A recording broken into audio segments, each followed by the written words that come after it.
அதிரடி தள்ளுபடி. இந்தியாவிலிருந்து இறக்குமதி செய்யப்பட்ட நம்பர் 1 ஒரிஜினல் லாவ்கோஸ் டி ஷர்ட்களை பெற்றுக்கொள்ள இன்றே நாடுங்கள். தொடர்புகளுக்கு 077914007 சங்கைக்குரிய மகாநாயக தேரர்களே, இணை மதகுருமார்களே, வெளிநாட்டு தூதுவர்களே, உயர் ஸ்தானிகர்களே, பிரதம நீதியரசரே, அழைப்பு விடுக்கப்பட்ட சிறப்பு அதிதிகளே, எமது நாட்டின் சனநாயகத்தின் மிக முக்கியமான பண்பு மக்களால் தம்மை ஆள்வதற்கான ஆட்சியாளரை தெரிவு செய்து கொள்வது என்பது எங்களுக்கு தெரியும்.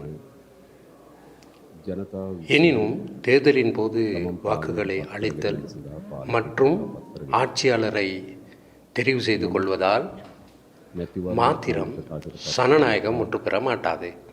அது சனநாயகத்தின் ஒரு அடிப்படை அம்சமாக அமைந்த போதிலும் எமது நாட்டில் சனநாயகத்தை பலப்படுத்துவதற்கான கட்டமைப்புகளின் பலம் பொருந்திய தன்மை, அதே போலவே சட்டங்களின் பலம் வாய்ந்த தன்மை அவசியம் என்பதை நாங்கள் ஏற்றுக்கொள்கிறோம். எனவே நான் முதலில் எமது நாட்டு மக்களுக்கு ஒரு விடயத்தை ஞாபகப்படுத்த விரும்புகிறேன். இந்த நாட்டின் சனநாயகத்திற்காக எனது உச்ச அளவிலான அர்ப்பணிப்பினை எனது பதவிக்காலத்தில் வெளிக்காட்டுவேன். அதே போலவே எமது நாட்டில் தேர்தல் ஒன்றின் போது அதிகார பரிமாற்றத்தின் போது அது சனநாயக ரீதியாக இடம்பெற்ற வரலாறு நிலவுகின்றது.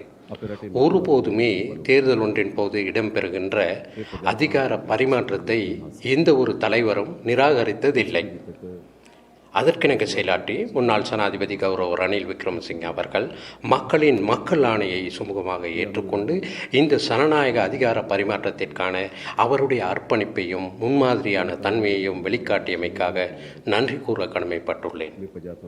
அதே போலவே எங்களுக்கு கிடைப்பது சவால்கள் நிறைந்த ஒரு நாடு என்பதை நாங்கள் மிகவும் ஆழமாக விளங்கிக் கொண்டிருக்கிறோம்.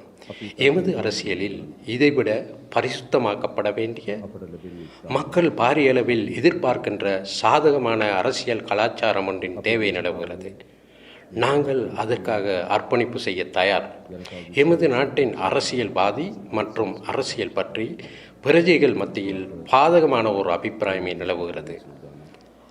அது பொருத்தமற்ற ஒரு இடமென்றே கருதுகிறோம்.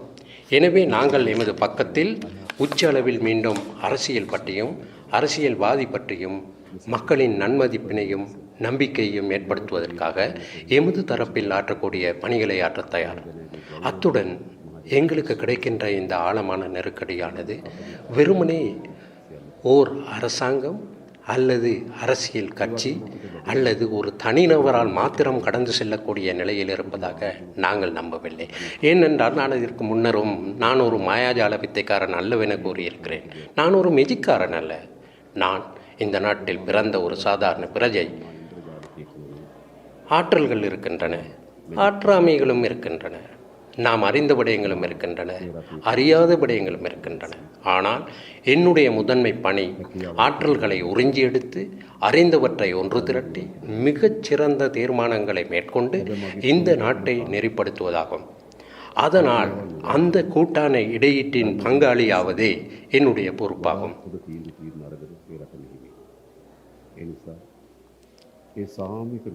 அதுபோலவே இந்த நெருக்கடியை நிறைவு செய்யும் போது அனைத்து துறைகளையும் சேர்ந்த பொது பிரஜைகளுக்கு ஒரு பாரிய பொறுப்பு இருக்கிறது.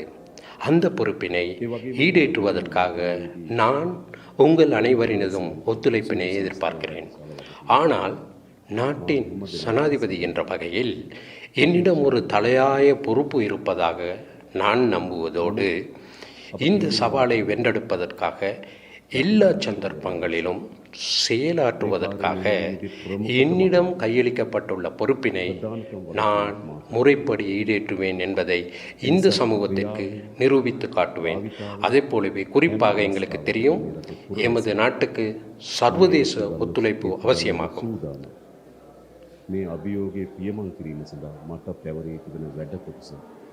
எமது நாட்டுக்கு சர்வதேச ஒத்துழைப்பு அவசியமாவதைப் போலவே உலக நாடுகள் மத்தியில் எத்தகைய அதிகார பிளவுகள் இருந்தாலும் நாங்கள் உலகில் தனிமைப்படுத்தப்பட்ட ஒரு நாடாக அமைந்துவிட முடியாது. உலகத்துடன் கூட்டாக ஒருங்கிணைந்து பயணிக்க வேண்டும். அதற்கு அவசியமான தீர்மானங்களை மேற்கொள்வதில் நாங்கள் ஒருபோதுமே தயங்க மாட்டோம். அதே போலவே எமது நாட்டை கட்டியெழுப்புகையில் கைத்தொழில் அதிபர்கள், தொழில் முனைவோர் முக்கியமானவர்களாக கருதப்படுவார்கள். எனவே அவர்களை பலம் பொருந்தியவர்களாக கட்டியெழுப்ப அரசாங்கத்தின் செயற்பாடுகளுக்கு ஒத்துழைப்பு வழங்கி உதவுவார்கள் என நாங்கள் நம்புகிறோம். இறுதியாக நான் கூறி வைக்க விரும்புவது, எமது நாட்டின் ஜனநாயகத்தினால் நான் ஜனாதிபதியாக தெரிவு செய்யப்பட்டிருக்கிறேன். அவ்வாறு தெரிவு செய்து கொள்வதற்காக மக்கள் எனக்கு வாக்களித்திருக்கிறார்கள். எனக்கு அளிக்கப்படாத வாக்குகளும் இருக்கின்றன. எனவே எமது வெற்றியின் உள்ளடக்கம் மற்றும் அளவு பற்றி எமக்கு சிறந்த புரிந்துணர்வு இருக்கின்றது. எனவே எமக்கு ஒத்துழைப்பு நல்காத, எம்மை நம்பாத பிரஜைகளின் ஒத்துழைப்பினை பெற்றுக்கொள்வதும் அவர்களின் நம்பிக்கையை வென்றெடுப்பதும் எனது ஆட்சி காலத்தில் எனக்கு கையளிக்கப்பட்டுள்ள பொறுப்பாக அமைகின்றது.